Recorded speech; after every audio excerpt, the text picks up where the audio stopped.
jamalla wale mon bandiraɓe dental men dental Dadiaba mi salminimoni kala inde mum e yettode mum mboɗo wiya kisale nema Allah yo wona men wona e dendagal bandiraɓe en donima mawɗo Abdoulaye Ali Diallo Jallis Allah yurmotomo yaafomo waɗamoto waɗanno moƴƴuɓe en jetti en jaari dendagal bandiraɓe ceerno meɗen Jeeyi Hamidou en mbimo mbaro fini dow jaam mbara ko jaam ɓolo fini dendagal to dental fini jiiɗi e nande yo kisale nema Allah yo wona men wona e dendagal bandiraɓe kala on calminama on juurama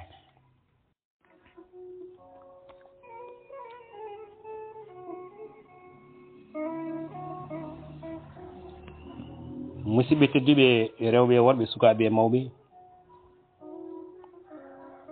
en garte yewtere men tataɓire e deftere musidɗo meɗen Alhaji Boubou Sango e deftere makko wiyetende mbaccoɗen koye men en dardi dendagal bandiraɓe kala yaafuya en garin hen hanki ha ɗo wi nulaɗoma jaame kisal goni e muɗum o huuɗi kala kuɓɓinɗo wonki kullel foti woni koye jelde ɗum e yeeso walla koye fiide ɗum hen ɓi Oumar Boun Khattab yiino yimɓe ine pijira ko wiyete ko wonde toɓɓude gertogal laañe walla gertogal laañe ɗum woni ene hutoro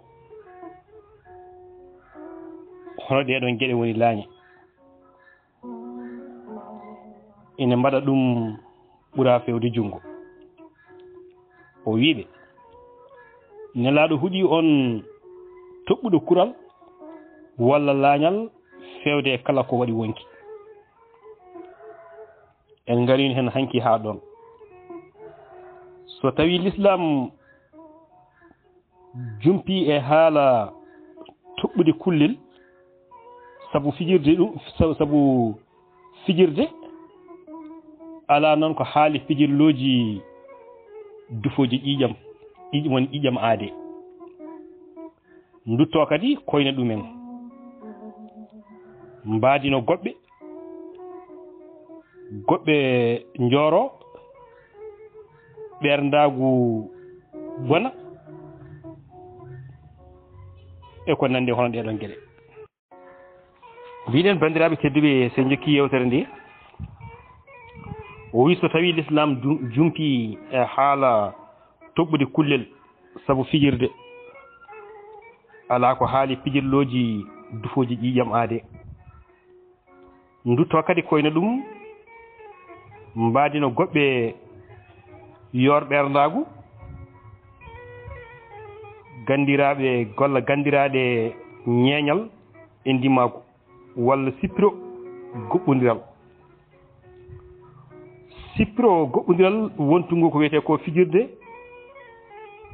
nde ko ɓuuri heewde e Sénégal naaɓe ɓuuri horsinde woni fijirde nde Sénégal naaɓe walla ko ɓuuri heewde e Sénégal naaɓe nde ɓuuri horsinde ɗum woni lamba so eɓen ƴeeɓa so woodi lukkaɗo goɓɓe ɓe ngulla ɓe luuka tawi ƴiƴam ene walta e jeese mbiruuji tawi ɗum jiidani kadi ko mbiruuji jehata ine garta ene mbaɗi poppoli ɓoli sabu e l'islam gorko awra muɗum ko hakkunde wuddu e koppi bandiraɓe tedduɓe aɗa wawi ndaar e nder leydi meɗen ndi mbiruuji e hakkunde dingiral cuurata tan wonde ko goragu ma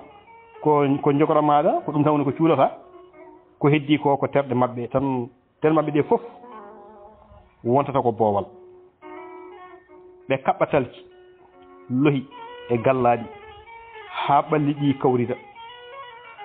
ha ɓe mbata hankkadi no wonɓe e yonta majjere ni musidɓe tedduɓe hol fof ko fali en kadi ñingde ɗiɗo kirɗeli diiniyankoji juɓɓinteeɗi e wortorde mbir e wortorde mbir kaɗoji yimɓe foftade caggal golle kiisɗe e ɗin kirɗeli olelaji dolnaɗi ina cukka noppi yimɓe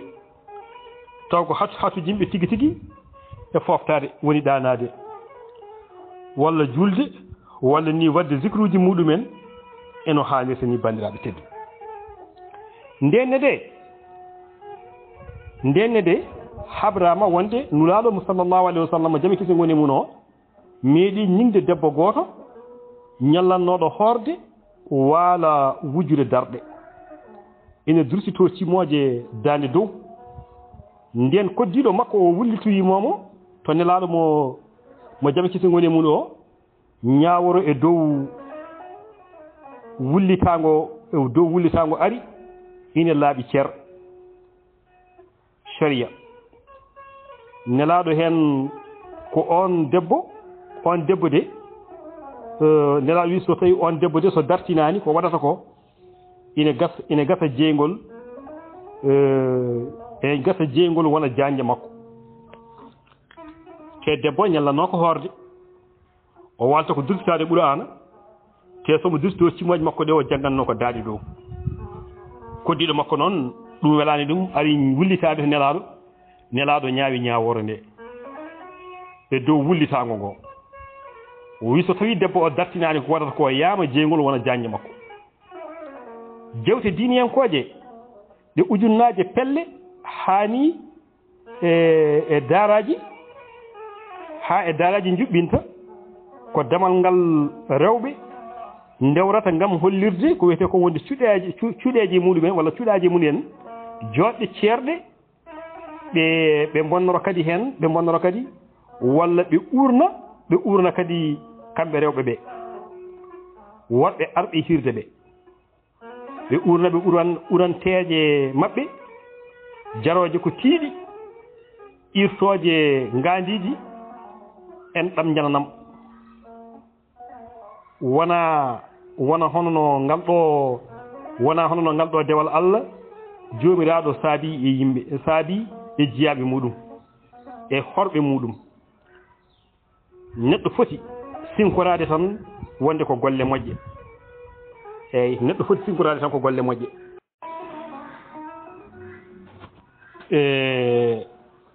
yamirto mo jama kise woni muno wiyama yo yamir horɓe Allah ɓe yoɓe mernu darde maɓɓe ɓe gona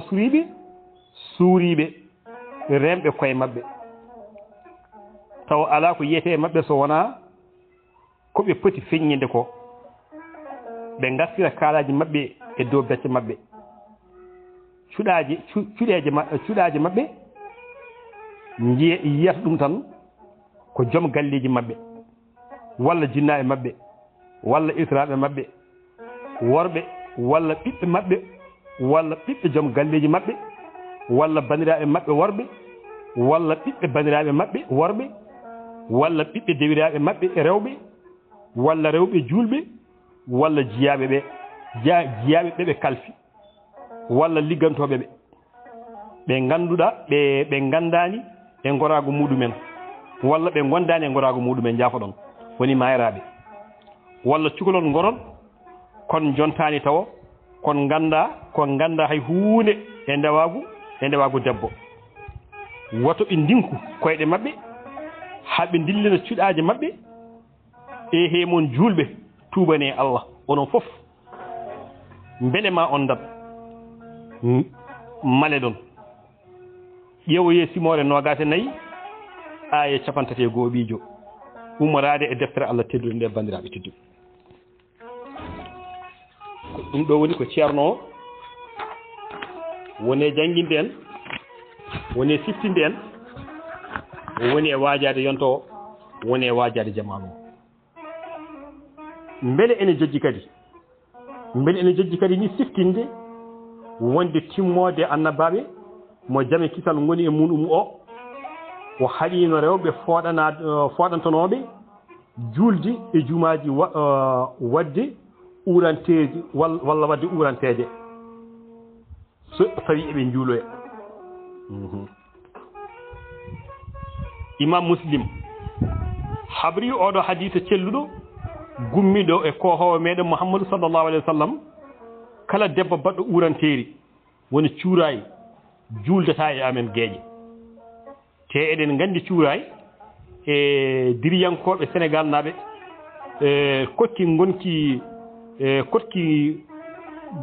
gonki kala to ɓe mbawi wonde kala to ɓe mbawi yaade e kala to ɓe mbawi wonde taw wonde ɓe gondi e uranteje mbawi hono noon ceernajo o ceerno alhaji boubou sangon ene jokki e deftere makko mbacir koye men o wi hay jane saji e mawningol ñalawma jeetaɓo e capanɗe jeenaɓiijo mbattama hankkadi ñalawmaji haaranduru nde tawno gayi e jawɗi kirsete jarameje carawe e keewal ɗereji banque care dokkire arɓe yimɓe arɓe yimde ñam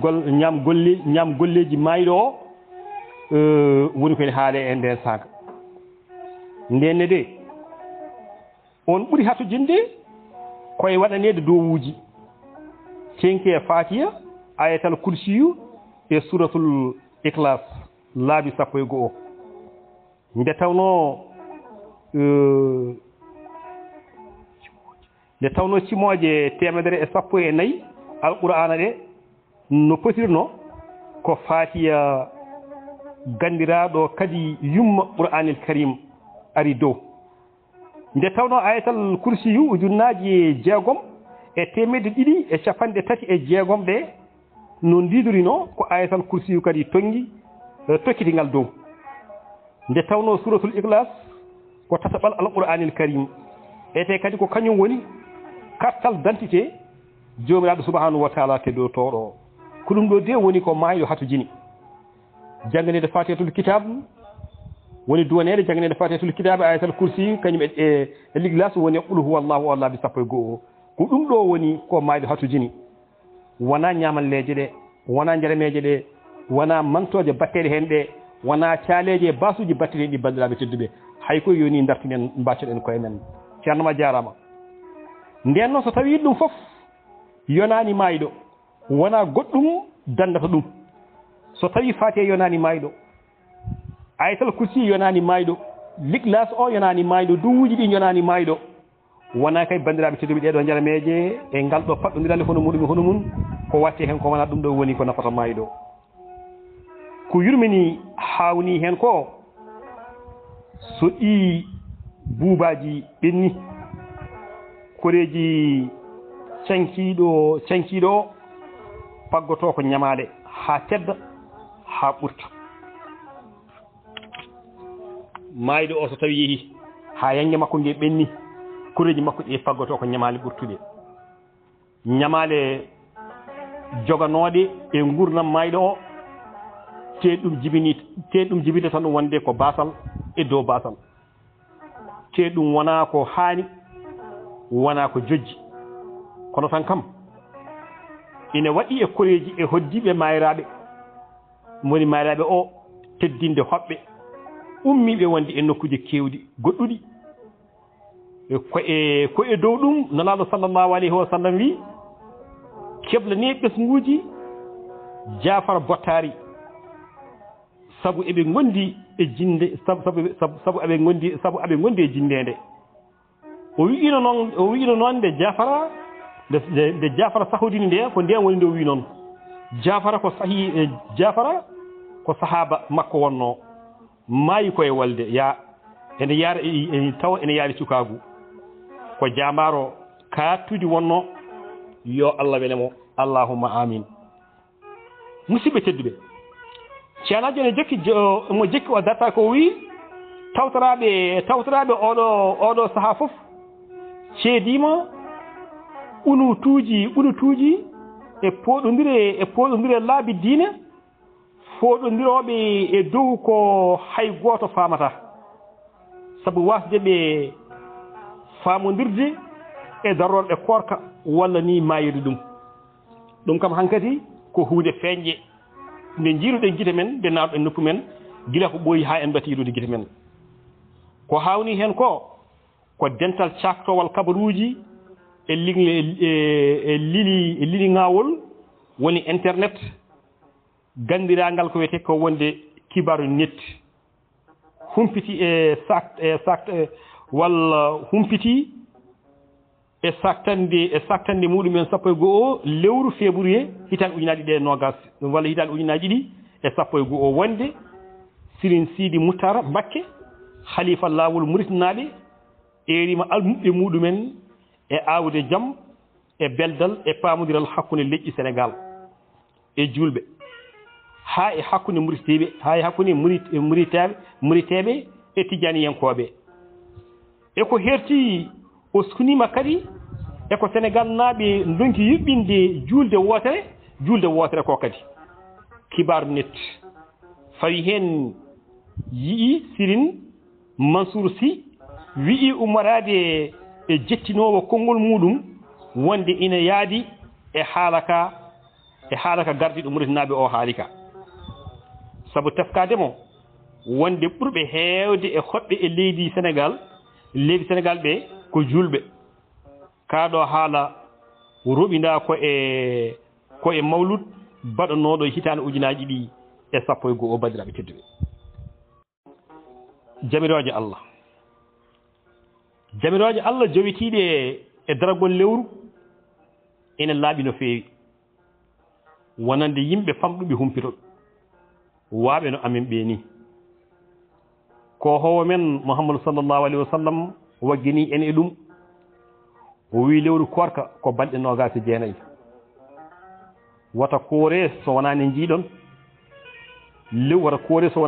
lewru so on donki yiide ndu timmine balɗe 30 koore kadi taƴon e jiigol mon lewru so on korima yiide ndu noon sababu nde kaɗoje timmine balɗe 30 ko ni de woni no ɓurnaɗo binde sallallahu alaihi wasallam o no wirini o ɓeydi hen o wi so tawi ko darorɗe korka tijja hay sindo tan ko julɗo kellifaɗo goto setti wi lewru konngol muɗum ene yona nden noon hasima on noon waɗɗima on humde so tawi noon ko mayirɗe lewru korka tijja ala e budda